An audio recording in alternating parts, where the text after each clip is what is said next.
Okay.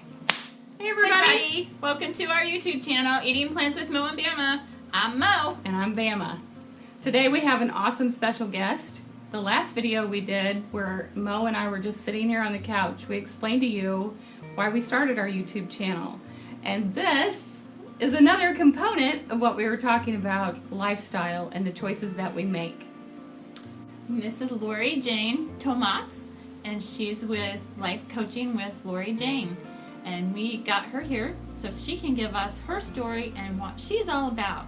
So we're going to turn it over to you, Lori. Welcome to our channel. Thank you for coming. I'm honored to be here. Aww. You two are so sweet. I love what you're doing, too. Thank you. I do. I really do. Thank you. Mm-hmm. Lots And of you good, have fun healthy- together as Yes, sisters. We do. You can see that. Comes from your heart. Yes. Right. Mm-hmm. Absolutely. Yep. So tell us a little bit about you. Okay. Well, my story is I became a life coach. And the reason why I became a life coach is because I was so sick for so long. And my journey out of that sickness has a lot to do with eating, like the two of you are talking about. But I was able to approach it, or my personal story is, my approach was more from my relationship with God and the spiritual side, because I was so sick. And I went to doctor after doctor after doctor. This was shortly after I had my last daughter, so I was about 32. And the first symptom I had was I was so dizzy all the time that I could barely function. And I'm trying to take care of 3 young girls.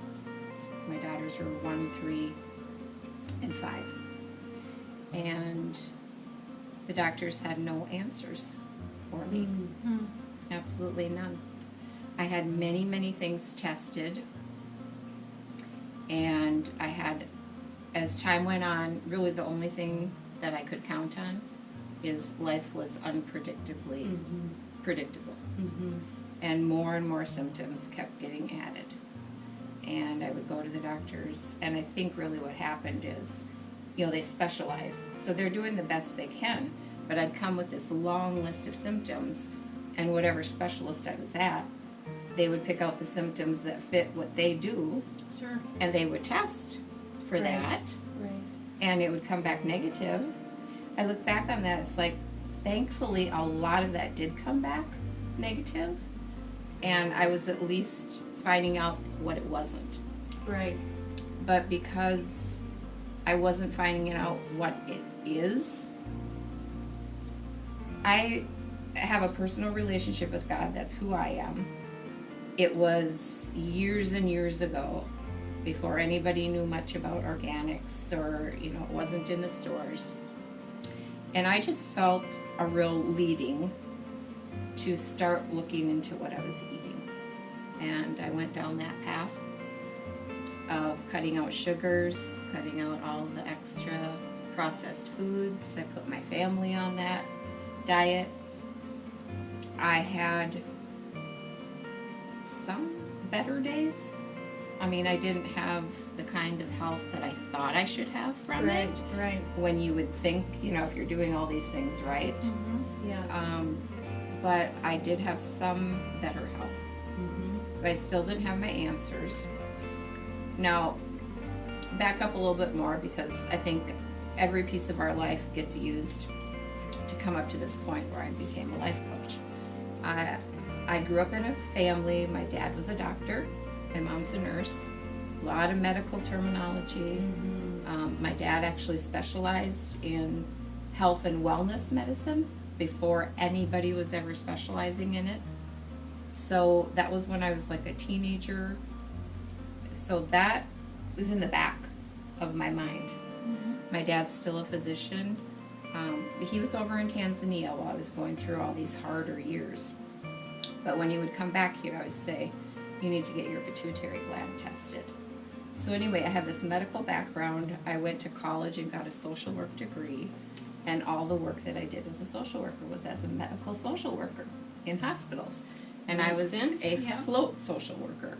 So I went to every floor of the hospital. I worked with heart patients, cancer patients, orthopedic patients, pediatric patients, even infants at times. So I've got this background, and I finally went to Mayo Clinic. My dad kept saying, get your pituitary. Well, it's easier said than done. Yeah. Everybody specializes. They're not going to just test your pituitary gland. It's a hard gland to test for. It's hard to take a picture of on an MRI. But Mayo Clinic finally did the whole gamut of tests for me, of everything that they thought every symptom could be. I was there for a week, and felt like I'd been through the ringer. But yeah. I started to get answers. And the MRI of my pituitary gland did show what they call an empty sella. So the spinal fluid, it's a little gland, and it's really protected by this wall. So something major has to happen in order for this to happen. It was compressed with spinal fluid. So it was being pressed down on constantly and couldn't function the way that it should. So I had declining hormones. Hormones are responsible for your heart rate, your breathing, Everything. your muscle tone, Yes. your digestive system, Right. metabolism. You get it, right? Yeah. Right. So that's why I had so many varied symptoms. And that's why part of the food didn't take care of all those symptoms. Yes, but it helped some. Right. Because Mayo Clinic wouldn't treat me even though they knew there was something wrong.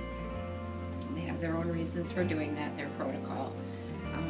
So I found a specialist in California who is a pituitary specialist, took all my tests out there, and he looked at everything, and he did more tests for 3 days.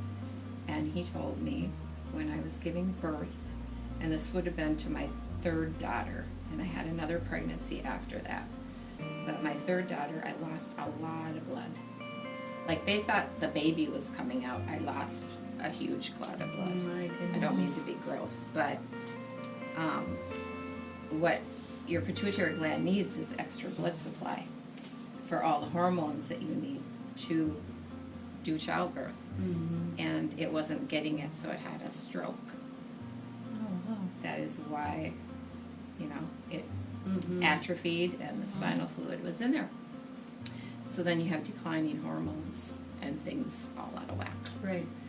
So here's the interesting thing about food, though. From the time that I went out in LA, that was 2007, I had been undiagnosed for 13 years.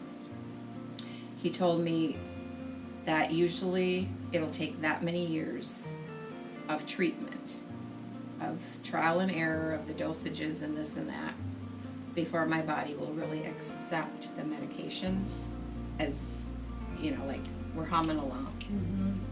I was still going to have a lot of rough years until my body got used to functioning that way.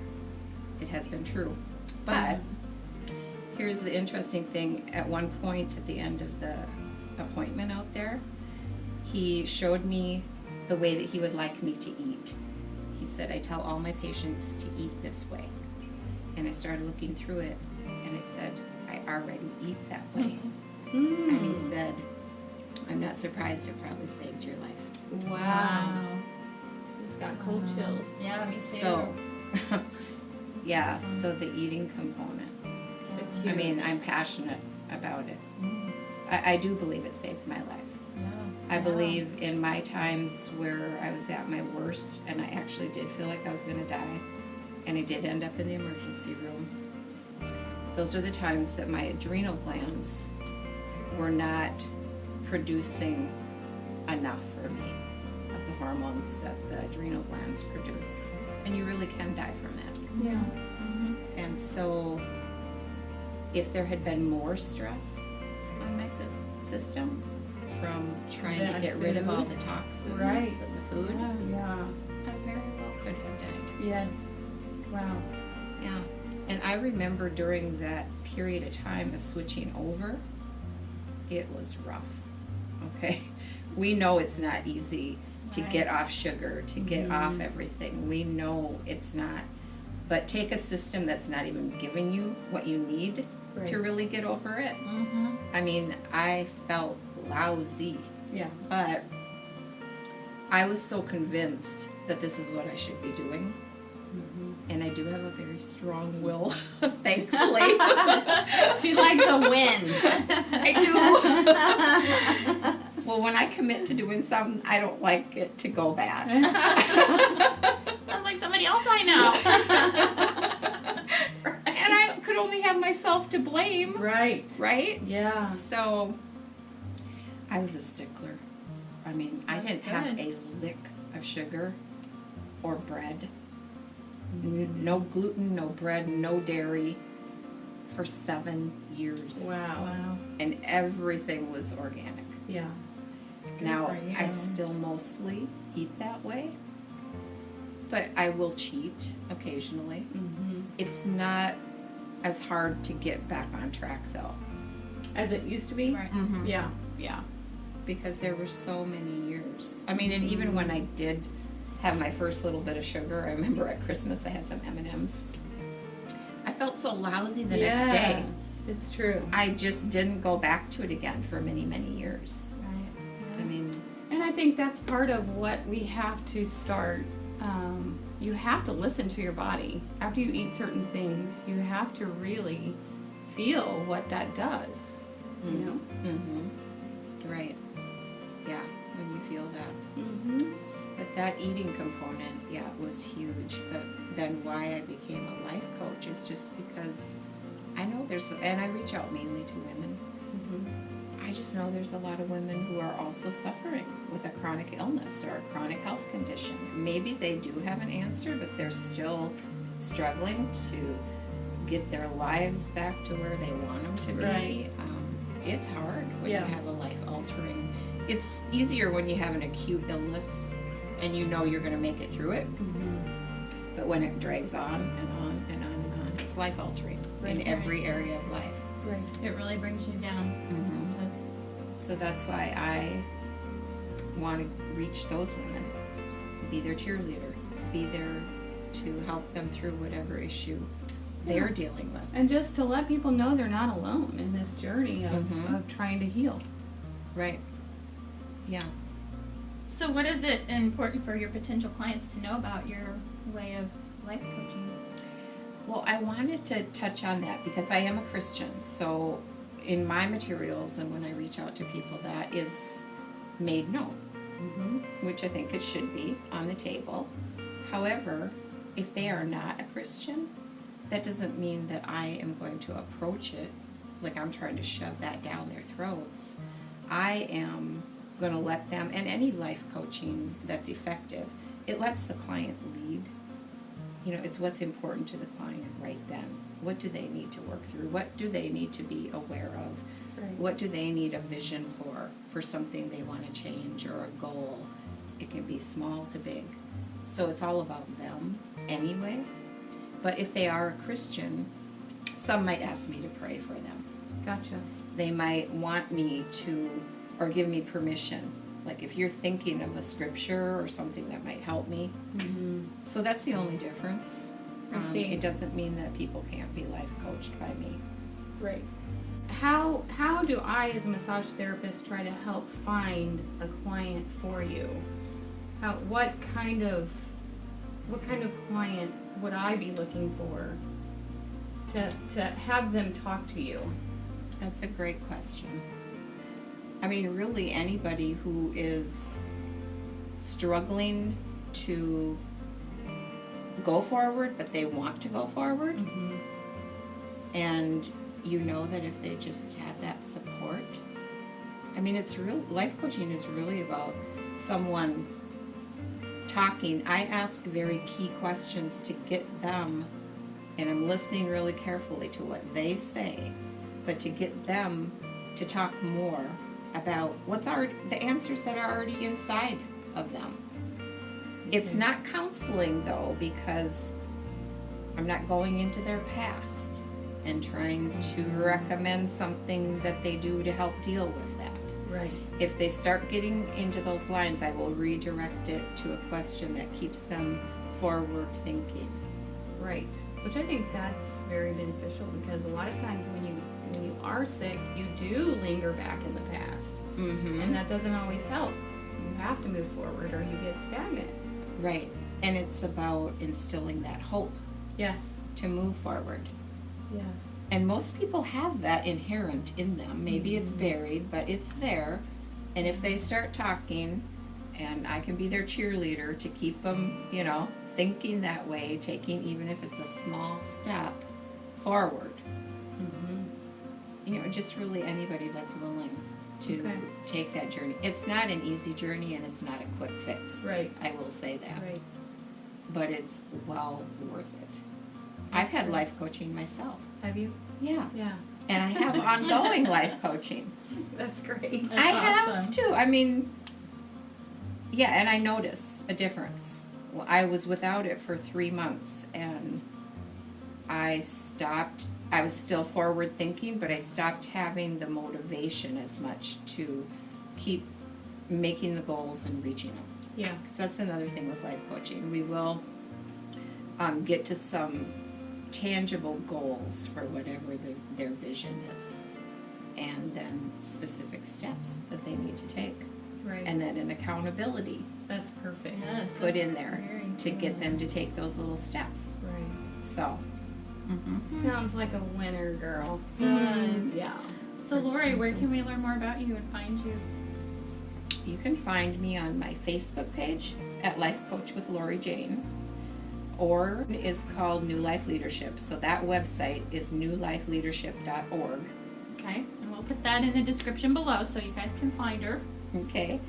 Thanks for sharing today. We appreciate you being For here. having me. Yeah. I'm excited about what you guys are doing. We're excited too. We're So excited. glad to partner with you. Aw, Yeah, it'll be a good journey for all of us. yes, I yes. believe. We're gonna make her eat some cauliflower tacos now, so. Yeah. So as always, keep making those healthy choices. One day at a time. We'll see y'all next time.